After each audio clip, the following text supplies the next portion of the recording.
What is going on? Welcome to the video. This one might be a little touchy for some of you guys. It's about complaining, all that bitching. Let's talk about it.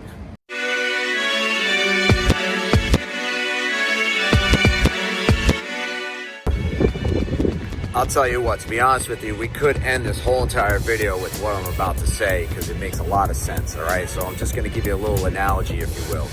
Imagine you're running around with your eyes closed and you keep running into a pole. You get a black eye from it, right? You have a couple choices. You can either stop running into the damn pole, not have a black eye anymore. You could remove the pole, or you could wake up every morning, punch yourself in the face and give yourself a black eye for absolutely no reason, so you're always reminded of you running into the pole. That, my friend, is a complete different form of complaining, but nonetheless, it is complaining, and that is, it's got to stop. You're not going to get anywhere, is the point of that. So, moving forward with a couple more points on why you need to stop bitching.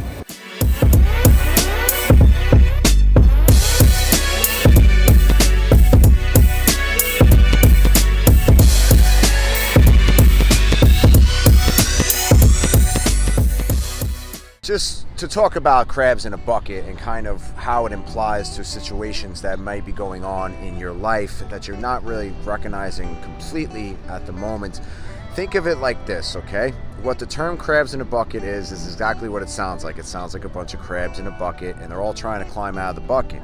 What goes on is all the other crabs are also trying to climb out of the bucket, so they're going to do whatever they possibly can to pull you down from getting out of the bucket.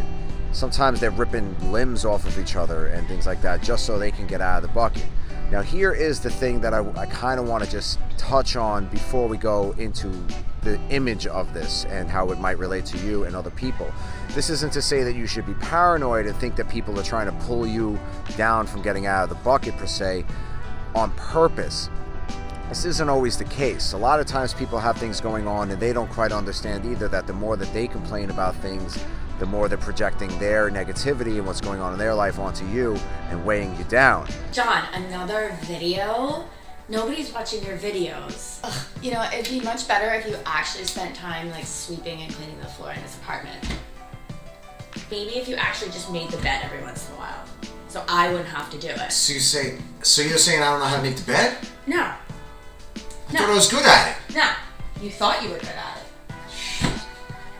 I know this because I was probably one of the biggest crabs in that bucket trying to pull other people down, but I didn't realize it.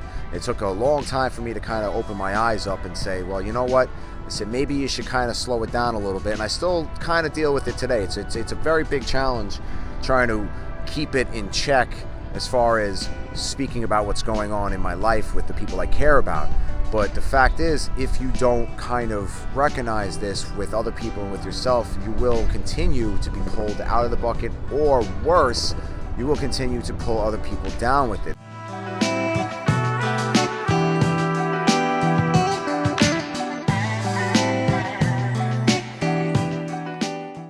What generally happens when you start to complain and bitch and moan all the time about something that's going on that you don't have control over is you get yourself physically sick, guys. I mean, we are talking constipation, diarrhea, bloating, just all types of nasty things. Not to mention the fact that, you know, people don't want to be around you and all you're doing is just bitching the whole entire time, guys. So this is something you have to consider. But like I said, the biggest factor, most important factor is the fact that you can get really sick. I mean, pretty sick. Like, ugh. If you need a really good reason to kind of just get your complaining in check, I got a perfect one for you. Relationships, mates, partners, you know, meeting somebody new. I promise you, nobody wants to hear your complaints, especially, I've seen it many times. You go on a first date, nobody wants to hear about how much you don't like your job. Don't even talk about your job. Talk about their job. If they're complaining about their job, just listen. All right? So if that's not enough advice, or suggestion rather, I don't know what to tell you. You got some work to do.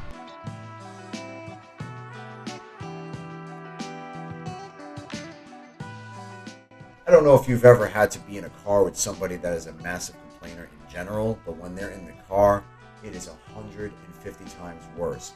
There is nothing worse than being stuck in a car with somebody for 45 minutes to an hour and it's non-stop complaining. What difference does it make? You're stuck in traffic. You kind of have to deal with it. All right, you're late. All right, people are late. It happens. You know what I mean? But it's not your fault. What you can do is a couple things. What I did was I just made sure I listened to the music. Maybe roll the window down, appreciate the song I was hearing on the radio. Maybe something I haven't heard in a while. Or it's a good chance to even find a station that you never heard before. Maybe some music that you've been getting into. If you're by yourself, I don't know, put on the polka station. If you don't like that, then I don't know, try to get into jazz. Maybe death metal. Whatever the case is, it's a perfect opportunity for you to stop complaining, kind of like put yourself out there and learn something new. Because again, there's nothing worse than having somebody screaming and yelling for traffic that you have no control over.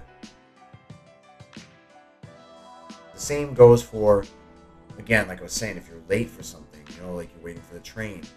All right, it's not your fault. Okay, things happen. I mean, they're in New York City and places like that. Trains get stopped for very terrible things. Sometimes people jump in front of them, and here you are complaining that you're late because you're stuck in the train, and this other person couldn't live their life, and you're over here complaining because you got to tell your boss you're going to be running 3 minutes late, or even an hour late. Like, it happens. You know what I'm saying? Trust me, it's not worth it. It's a perfect time to, pick up a book or something like that. Do some reading. Just figure something out, or just listen to music again. All right, so that's the biggest trick that worked for me. And if you find yourself in a situation like that, where even if you're with somebody else and they're complaining, you got to try and change the subject. Again, go back to the radio station, talk about music, talk about whatever it is they like that they're into. All right, because it is quite obnoxious and it doesn't help. All right, so hopefully you can throw that trick into your little arsenal there.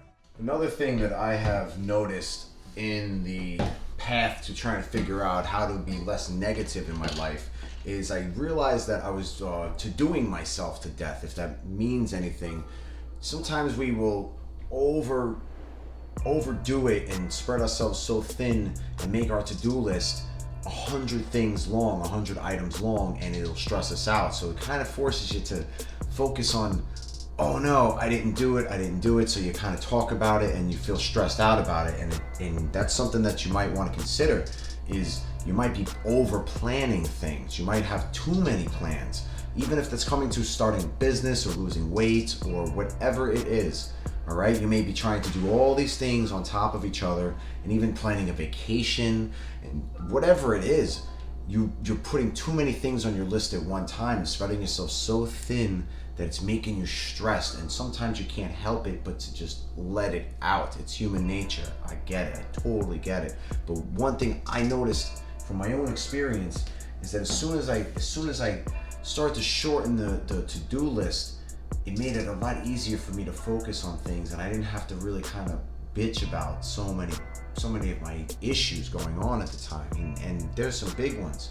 And if you have big issues going on, even just the smallest ones are gonna add more pressure to you. So my suggestion would be to shorten your to-do list. That's what I've done in the past, and mine was very long. I would have almost 4 or 5 different notepads full of to-do lists, and it drove me bananas. So now it's down to maybe one, and sometimes I'll go a little extra for just mediocre things that I don't have to care about. That's why I call my don't care about list. All right, so shorten your to-do list. In all honesty, we could probably go on and on and on and on about tricks that you can use in order to get your complaining down to a bare minimum, and hopefully none, but we all know that that's not true, because there's no such thing as never complaining. Okay, it's just a matter of harping on it. But we've gone pretty far with this enough. There is plenty of other subjects that we can touch base on, and probably will maybe in another video. But for now, I hope these little insights will kind of give you a little bit of guidance, if you will, into what direction you want to go to if you find yourself on the other end of, if you are the complainer. Okay? If you are the complainer, that's what I'm trying to get at. All right? So until then, if you did enjoy this, if it did help you, you know what to do. As they say, smash the like button, you know, share with your friends, all that good stuff. Talk about it. Compliment my dad hat. You know, whatever you got to do, just leave it in the comments, all right? So, see you later.